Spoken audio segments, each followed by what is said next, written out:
Bonjour, bienvenue dans notre émission Emporté par la foule, émission de Dialogue RCF et Pop Finance consacrée à la finance et à l'économie participative, au crowdfunding.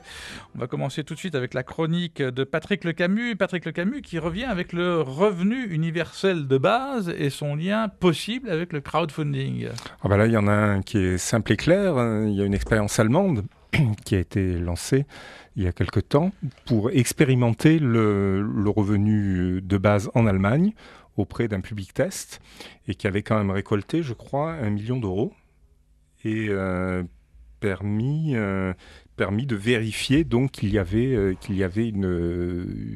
un bon usage possible de cette solution qui, je le rappelle, part essentiellement de l'idée de fusionner tous les systèmes d'allocation, d'aide au logement, d'allocation ceci, cela, en un seul et unique allocation qui va devenir inconditionnelle. L'expérience allemande, on y revient quand même, c'est Mein Grundeinkommen, si je me prononce bien. Alors, moi, je n'ai pas osé le prononcer, parce que je ne sais pas comment ça se prononce. Mais c'est quand même 74 personnes avec 1 000 euros par mois. Voilà, c'est ça, ouais.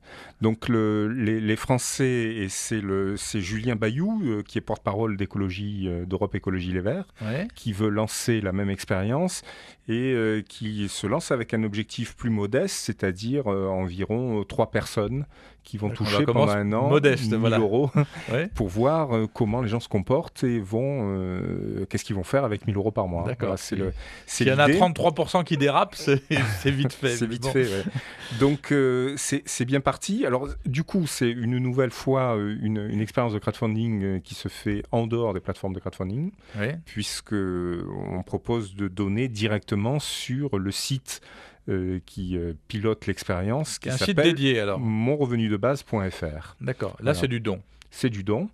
C'est du don et c'est assez bien parti parce que dans les premières journées, il y avait 500 donateurs et 13 000 euros récoltés, ce qui est quand même pas mal.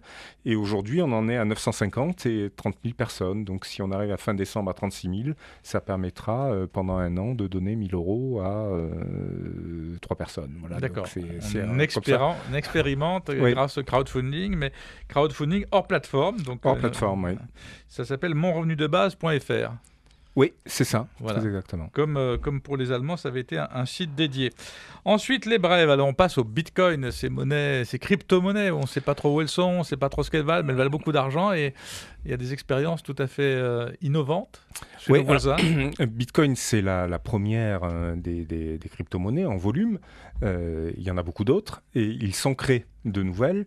Et en tout cas, là, il s'est créé quelque chose autour des bitcoins. C'est la possibilité d'acheter des bitcoins en glissant des billets de banque dans une machine. Et c'est aux Pays-Bas qu'on a trouvé. Donc je mets mes billets, je les vois disparaître. Ouais, et ça crédite un compte d'un portefeuille de crypto-monnaie en bitcoin. J'ai plus que du virtuel. Angoisse quand même. Hein.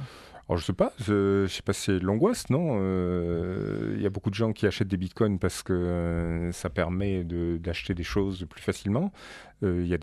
Parce que voilà, c'est des transactions internationales à pas cher quand même. Hein, moi, j'ai expérimenté la transaction via les banques. Sur certaines opérations, j'ai perdu 2 000 euros, alors qu'en Bitcoin, j'aurais quasiment rien perdu, quoi. Donc, c'est quand même pas mal. Donc, il y a un intérêt à utiliser les crypto-monnaies, notamment dans les échanges internationaux. Il peut y avoir un autre intérêt patrimonial. Et puis, il y en a un aussi qui n'était pas celui qui était prévu à l'origine par les créateurs du collectif anonyme des bitcoins, et qui est quand même la spéculation. Aujourd'hui, le bitcoin est à 7 000 $. C'est assez colossal. Et il a démarré très bas. Oui, il a démarré très bas. Quelques euros, quoi. Mais enfin, bon, en un an, il a été multiplié par 3 ou 4, non, il me semble, sa valeur. Donc quelqu'un qui a 1 000 euros, il se retrouvait avec 4 000 euros à la fin de l'année, donc c'est tout à fait impressionnant. C'est assez colossal. Donc là, il y a un système qui permet, en mettant des billets, d'acheter des bitcoins. Donc ça, c'est nouveau. Ça ne se faisait pas comme ça. Avant, il y avait des places de marché, on utilisait des applications, on payait par carte. Là, on peut le faire directement et la commission est plus élevée élevée, elle est à 6%, mais la critique évidemment des autorités du pays, c'est que ça va permettre de blanchir l'argent sale avec une Et facilité oui, il n'y a aucun inouïe. contrôle, Ouais. parce que quand on met de l'argent liquide quelque part, on doit, au-delà d'une certaine somme, déclarer d'où il vient. Fintra qui va pas être très content du tout. Oui. Et là, 6% pour blanchir, c'est franchement pas cher. Non, c'est pas cher. Le blanchiment, ça coûte plus cher. Je n'ai pas l'expérience, mais il me semble que c'est plus cher. Bien, merci Patrick Lecamus de nous avoir éclairé sur cet aspect tout à fait nouveau. Donc aux Pays-Bas, pour les bitcoins, si vous voulez perdre vos... Pour les machines, la machine à billets, sinon c'est sur Internet, on a des applications sur smartphone pour acheter des bitcoins. Nos invités du jour sont Prune et William, l'alliance d'une plumassière, on va vous dire ce que c'est, parce que je ne suis pas sûr que tous nos auditeurs soient au courant, et d'un ingénieur agronome, agriculteur, qui sont installés à Mouriès dans les Alpilles. D'abord, on va commencer avec vous, Prune, pour que vous nous expliquiez ce que c'est qu'une plumassière. Une plumassière, c'est une personne qui travaille les plumes des oiseaux. Oui, pour en faire. Alors, c'est destiné à la mode, à l'objet d'art. Il y a plusieurs secteurs. Moi, je crée des accessoires de mode et des objets pour la maison.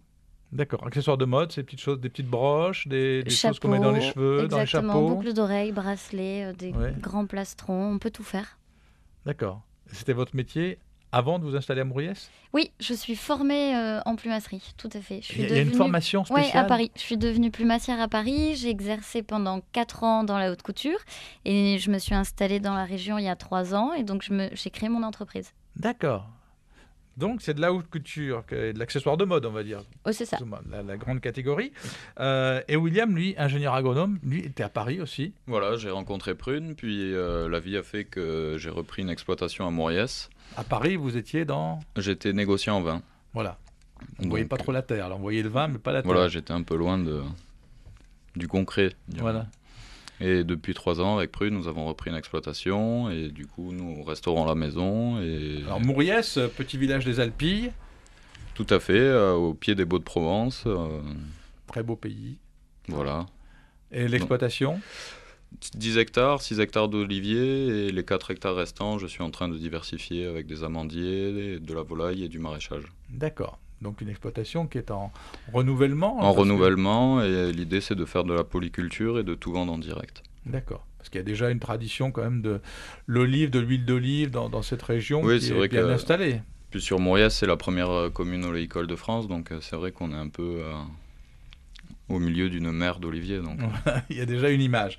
Alors, votre projet, c'est quoi ? C'est de continuer la rénovation de l'espace dans lequel vous êtes, de la ferme dans laquelle vous êtes, pour accueillir du public ? Tout à fait. L'idée, c'est après d'avoir entrepris les travaux et la restructuration du domaine, c'est d'aujourd'hui ouvrir 2 espaces au public finalement.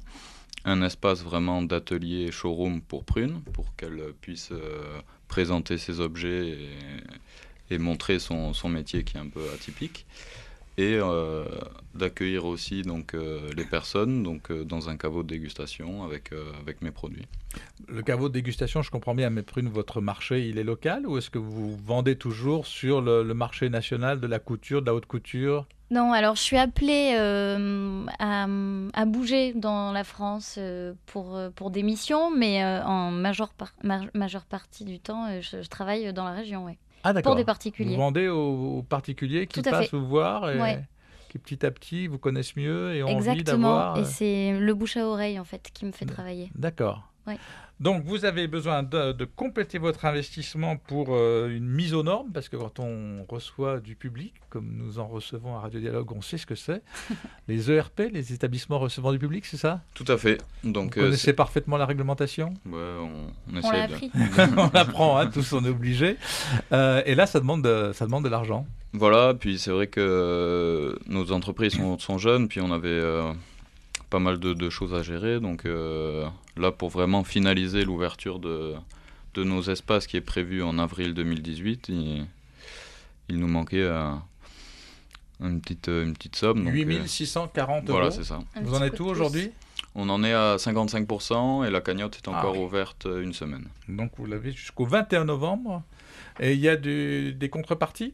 Voilà, tout à fait. Donc, en échange des participations, nous avons créé de nombreuses contreparties. Donc, à la fois sur les produits de la ferme et des objets de plumes. Faites-nous rêver, vous avez 15 secondes là.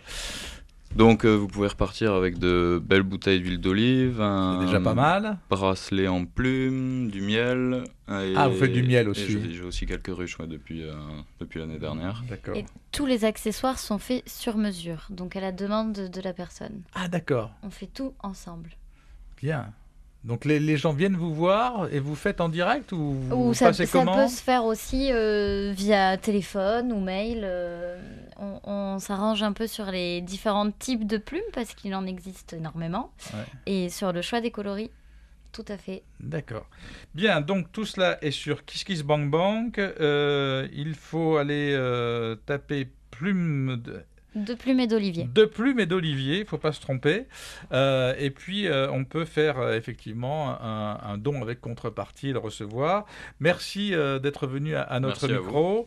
Merci à Guillaume Baudouin pour les images. Merci à Corentin Aubry pour le son. Vous pouvez retrouver cette émission sur rcf.fr. Vous pouvez retrouver les images sur notre chaîne YouTube. Et puis, nous vous donnons rendez-vous la semaine prochaine. Merci.